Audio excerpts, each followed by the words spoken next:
La próxima semana el ministro de Hacienda, Mauricio Cárdenas, va a radicar en el Congreso de la República la reforma tributaria. Tiene un elemento bastante interesante que es el monotributo. A usted, por ejemplo, va a salir a tocar guitarra, pague monotributo. El tendero, paga monotributo. El carnicero, paga monotributo. Eso de monotributo, un tributo en homenaje al mono Jojoy, ¿o qué? Monotributo. Pues, toca monotributo, toca pagar dos veces. Ay, A los combos y al gobierno.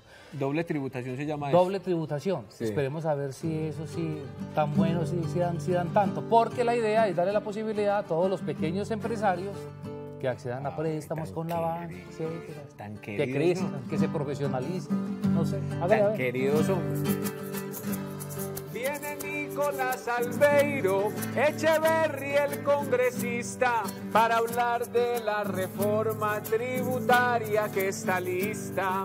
Y para empezar el tema, yo a preguntarle me atrevo si es verdad que aquí nos van a grabar hasta los huevos.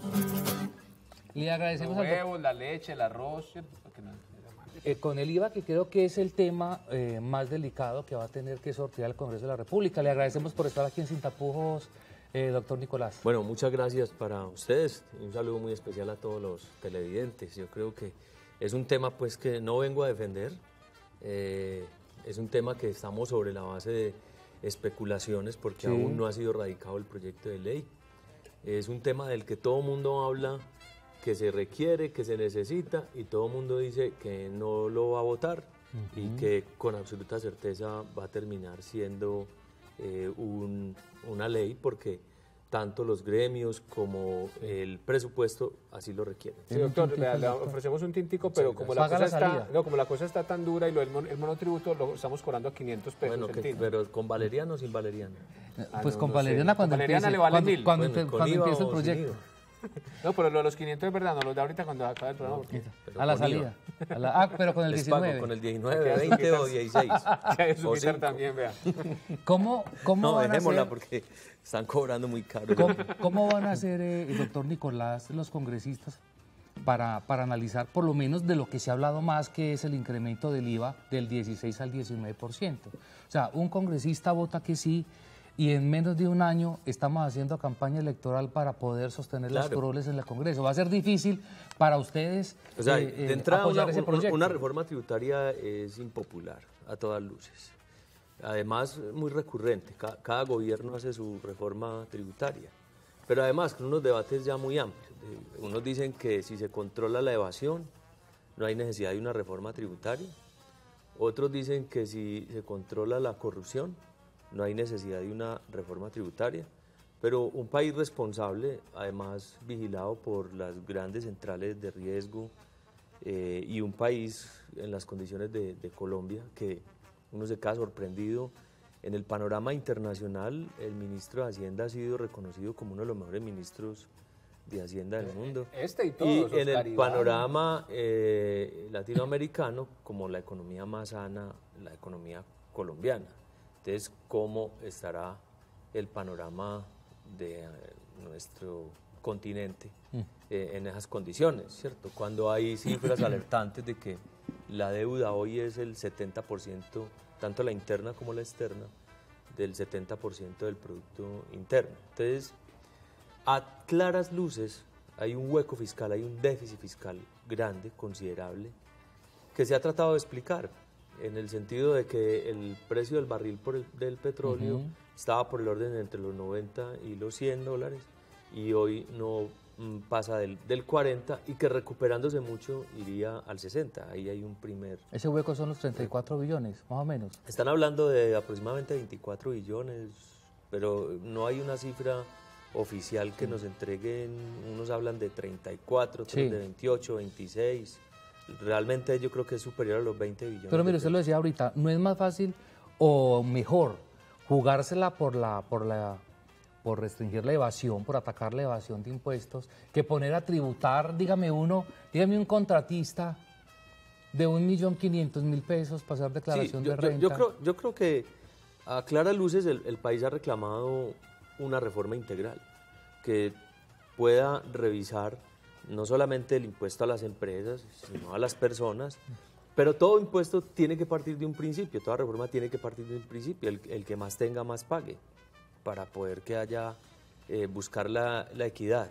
Ahí hay un problema que tiene que resolver la reforma tributaria, es que tanto empresas pequeñas como grandes se someten al mismo sistema y casi que las obligan a llevar doble contabilidad para poder cumplir con esos estándares internacionales, y realmente la reforma tiene que resolver ese problema. Ahí es donde aparece el anuncio del monotributo, donde lo que la comisión de expertos ha señalado de que hay que buscar ampliar la base, ¿cierto? Proteger los capitales de inversión que hoy son severamente castigados, para poder generar empleo y poder generar esa redistribución. Y la discusión se ha quedado en el tema del IVA, que no solamente ahí tiene que quedarse, hay que pasar al tema de los dividendos, y en eso pues hay que tener unas claridades. Primero, aquí hay muchas exenciones. Aquí es más fácil ir a hacer lobby en Bogotá, lograr una exención, que competir yendo a la costa o con mercados internacionales. Y hay otros fenómenos como es la inflación y la devaluación, que de todas maneras mueven esa balanza, donde a unos les conviene el dólar alto, a otros no. Estamos hablando de que a muchos, este es un país poco exportador, a muchos les conviene el dólar entre 2.600, 2.800, y todos esos factores se tienen que ver reflejados en ese estatuto tributario que se va a plantear.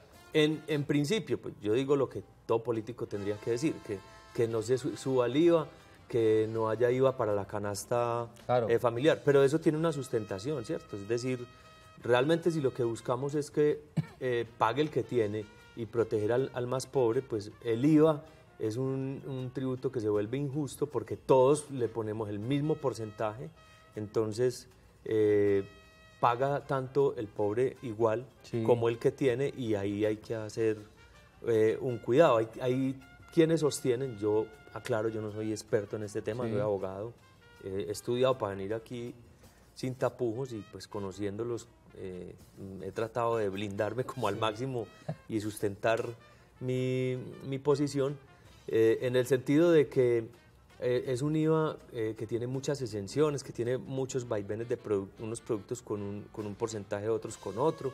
Hay ex ministros de Hacienda que se atreven a defender la reforma tributaria poniendo ejemplos como los países escandinavos, como Noruega, Suecia, que entre Dinamarca y el Cundinamarca nosotros hay una gran diferencia, ¿cierto? Porque, y entre el Madrid de España y el Madrid de Cundinamarca también. Claro. Entonces hay que tener mucho cuidado. Yo creo que hay que ser cuidadosos de la canasta familiar, y hay que ser cuidadosos de el incremento. Hay quienes sostienen la tesis de que se debería inclusive bajar al 15% para evitar la evasión, fuera más fácil y pagarlo. Por ejemplo, en Estados Unidos impuestos del 10. Ahorita que decía, no lo quisimos interrumpir, decía de protegerlo de los capitales, hasta de pronto por eso que las FARC no han querido decir qué propiedades y qué plata tienen, no tanto por no querer reparar a las víctimas, sino por miedo a la nueva reforma tributaria, ¿ok? Pues yo no sé, eso lo está diciendo usted, pero si tienen plata, ellos les va a tocar, pero a les va a propósito, tocar hablar un poquitico de eso, pero mire, hay, independiente de toda esa filigrana, de toda esa jurisprudencia que tiene manejar una reforma tributaria que es de intereses, bueno, y eso los conocedores saben, lo saben más que nosotros inclusive, hay varios temas que han revelado que le golpean al ciudadano por medio, o sea, al que está allá, al ciudadano de a pie, como usted y como yo. Por ejemplo, uno de los temas es que las iglesias y los cultos paguen impuesto. Ese es uno de los temas. Entonces, por ejemplo, que todos los inmuebles que tienen, que las cafeterías, que las fincas, porque hay muchas parroquias que tienen fincas, que paguen sus impuestos debidamente. Ese es uno de los temas que está ahí. Impuesto al bautismo.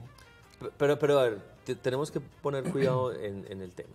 El tema no es quiénes estén exentos, quiénes no. El tema es que un impuesto debe ser justo y debe estar equilibrado al alcance de cada persona, porque tenemos que partir de la base de que es necesario y que es importante tener con qué hacer la inversión social y tener con qué cumplir con todos los derechos que tenemos en la Constitución y poder como ciudadanos cumplir. O sea, en eso yo creo que la discusión no se basa en decir que no se paga impuestos, que no haya reforma. Aquí el problema es de dónde sacarlo. Hay muchas entidades o muchas fundaciones que las personas precisamente montan esas fundaciones para poder evadir. Sí, Ese claro. es como la Esos lupa, son los como la malos. cosa. Pero, por ejemplo, en un principio, yo no estoy de acuerdo con que haya un impuesto a las organizaciones sociales, o que haya un impuesto, o que se graben las cooperativas o el sector solidario, que creo que hay que protegerlo.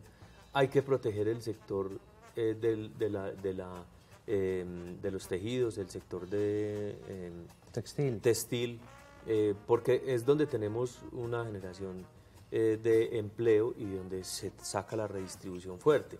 El tema de las iglesias y el tema, yo lo que creo es que no se puede caer el debate de que se le va a cobrar al bautizo, que no, sino que el impuesto tendrá que ir donde haya esos excedentes y sean capaces de responder. Entonces es cierto, hay una mala práctica, también obligada por el exceso de impuestos, de las empresas que buscan escudriñarse en fundaciones o en cooperativas. Esas tendrá la ley que blindarlas y tendrá la reforma que cuidar. Antes de ir a comerciales, permítame, rápido, ¿en qué va a parar la reforma? Tributaria. ¿En el Congreso? ¿En qué va a parar? No, la aprueban. Lo que hay es que tener muy claro cuál debe ser ese equilibrio que tiene que haber. Primero hay que proteger los capitales que generan empleo. Hoy el capital de inversión es muy difícil meterlo a jugar, que es el que genera empleo. Pero se van a hacer modificaciones. Sí, claro, por ¿Eso es supuesto para que negociar? tiene que haber un proceso de negociación así y máxime en las condiciones que hoy está el Congreso. O sea, plebiscito como reforma. Hay que, ¿Sí o no? Yo creo que la reforma venía con plebiscito sin plebiscito. Pero cogió un poquito. No, yo creo que estaba cantada desde el año pasado. Bueno, vamos a empezar. Y después de comerciales nos dirá si el que gobierna. Y después de comerciales nos dirá si el que gobierna también va a ponerle impuestos. Hasta la leche materna también va a ponerle impuestos. Hasta la leche materna.